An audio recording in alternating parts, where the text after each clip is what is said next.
నమస్కారం అండి. శ్రీ మాతా ఆస్ట్రాలజీ అభిమానులకు స్వాగతం. నా పేరు నారాయణ పండిట్. ఈ వీడియోలో మనము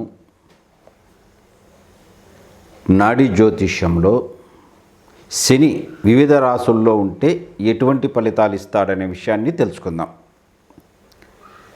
ఇక్కడ శని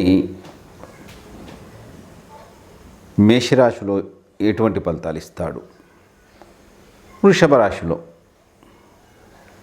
ఇలా తెలుసుకోవచ్చు. కానీ ఇక్కడ ఒకటి మీరు గమనించాల, ఈ నాడీలో చూసేటప్పుడు భావాలతో సంబంధం లేదు, ఉచ్చ నీచ సంబంధం లేదు, కంబస్ట్ సంబంధం లేదు, తర్వాత దృష్టి సంబంధం లేదు, ఆ లగ్నానికి ఆధిపత్య పాపల ఆధిపత్య శుభలా కూడా సంబంధం లేదు. ఆ గ్రహం ఏ రాశిలో ఎటువంటి ఫలితాలు ఇస్తుందని మాత్రం చెప్తారు వాళ్ళు, దాన్ని పాటించాల. ఇక్కడ శని మేషరాశిలో ఉంటే మన జాతకంలో జాతకునికి చేసే ఏ వృత్తి అవుతుందో ఆ వృత్తి అది సాంకేతిక రంగానికి చెందిందై ఉంటుందని చెప్పచ్చు మనం. ఈ జాతకునికి ప్రభుత్వం నుండి సహాయ సహకారాలు కూడా బాగా లభిస్తాయని కూడా చెప్పచ్చు మనం. ఈ జాతకుని చేతిపైన అదృష్టరేఖ ఉంటుంది కదా, అది మెల్లమెల్లగా నిదానంగా పెరుగుతూ వస్తూ ఉంటుంది. అది ఇలా కూడా చెప్పచ్చు మనం. శని వృషభ రాశిలో ఒకవేళ ఉంటే ఇక్కడ ఏం చెప్తాం, జాతకుడు మంచి ఆర్థిక ప్రగతిని సాధిస్తాడని చెప్పచ్చు. అలాగే విలాస వస్తువులు లేదా ఆర్థిక సంస్థల్లో కానీ ఇతని ఉద్యోగ వ్యాపారాలు అనేవి ఉంటాయని చెప్పచ్చు. తర్వాత శని మిథున రాశిలో ఉంటే జాతకుడు వాణిజ్య రంగాలు లేదా వ్యాపార రంగాలు అనుకోండి, వ్యాపార రంగాల్లో లేదా అకౌంట్స్లో వీటికి సంబంధించిన వాటిలో వృత్తి ఉద్యోగాలు చేస్తూ ఉండొచ్చు అని చెప్పచ్చు మనం. వ్యాపారంలో మంచి నైపుణ్యం ఉంటుందని కూడా చెప్పచ్చు. ఈ జాతకుడు మంచి తెలివితేటలు కలవాడని చెప్పచ్చు. ఆ తెలివితేటల వలన జాతకుడు బాగా సంపాదించే అవకాశం ఉంటుందని కూడా మనం చెప్పచ్చు. శని కర్కాటక రాశిలో ఉంటే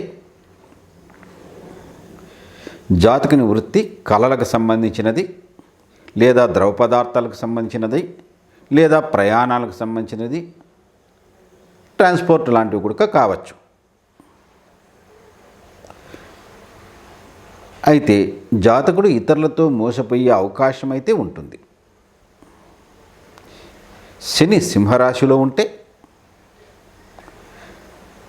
జాతకుడు ప్రభుత్వంలో కానీ లేదా ఏదైనా ప్రఖ్యాత సంస్థల్లో కానీ పనిచేసే అవకాశం ఉంటుంది అని చెప్పచ్చు. ఇతని సోదరులలో ఒకరు రాజభోగం అనుభవిస్తుంటారని కూడా చెప్పచ్చు. శని కన్యా రాశిలో ఉంటే ఇతని వృత్తి వ్యాపారాలు వాణిజ్య రంగానికి చెందినదై ఉంటుంది. ఇతడు తన తెలివితేటలు ఉపయోగించి సులభంగా డబ్బు సంపాదించే మార్గాలు ఎత్తుక్కుంటాడు. తద్వారా గొప్ప ధనవంతుడయ్యే అవకాశం కూడా ఉంటుందని చెప్పచ్చు మనం. శని తులారాశిలో ఉంటే జాతకుడు ఆర్థిక లావాదేవీలు నిర్వహిస్తూ ఉండొచ్చు, లేదా విలాస వస్తువుల వ్యాపారం కానీ లేదా అటువంటి ఉద్యోగం కానీ చేస్తూ ఉండొచ్చు.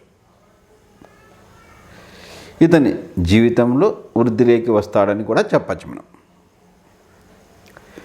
శని వృశ్చిక రాశిలో ఉంటే జాతకుడు యంత్రాలు, ఇంజనీరింగు, భూమి నిర్వహణ లాంటి వృత్తి వ్యాపారాల్లో బాగా రాణిస్తాడు అని చెప్పచ్చు. అయితే ఇక్కడ సులభంగా జీవనోపాధి దొరకదు. జాతకునికి చాలా అతి కష్టం మీద దొరుకుతుంది. శని ధనుస్సు రాశిలో ఉంటే జాతకుడు తల్లిదండ్రుల పట్ల వినయ విధేయతలు కలిగి ఉంటాడని చెప్పచ్చు. పెద్దగా కష్టపడకుండానే జీవనోపాధి దొరుకుతుందని కూడా చెప్పచ్చు. శని మకర రాశిలో ఉంటే జాతకుని వృత్తి మంచి నాణ్యత కలిగిన, శక్తి ప్రాధాన్యత కలిగిన ప్రాజెక్టులకు సంబంధించినదై ఉంటుంది అని చెప్పచ్చు. అలా లేకపోతే వ్యాపారం కానీ, ద్రవ పదార్థాల నిర్వహణ కానీ, లేదా తయారీ కానీ దానికి సంబంధించినదై ఉంటుందని చెప్పచ్చు. శని కుంభరాశిలో ఉంటే జాతకుడు ఎవరికీ తెలియని విషయాల పట్ల ఆసక్తిని ఉంటుంది, లేదా పరిశోధన రంగంలో మంచి పేరు ప్రఖ్యాతులు రావచ్చు, కొత్తగా ఏదన్నా కనుక్కోవచ్చు కూడా జాతకుడు. శని మీనరాశిలో ఉంటే జాతకుడు మంచి ఆధ్యాత్మిక అంశాల్లో కానీ, సిద్ధాంతాలను బోధించే వృత్తిలో కానీ మంచి అధికారాన్ని కలిగి ఉంటాడు అని చెప్పచ్చు. ఈ విధంగా శని 12 రాశుల్లో ఇటువంటి ఫలితాలు ఇస్తాడని మనం నాడీలో చెప్పుకున్నాం. ఈ విధంగా ఈ వీడియో మీకు నచ్చినట్లయితే షేర్ చేయండి, లైక్ కొట్టండి, సబ్స్క్రైబ్ చేయండి. నమస్తే.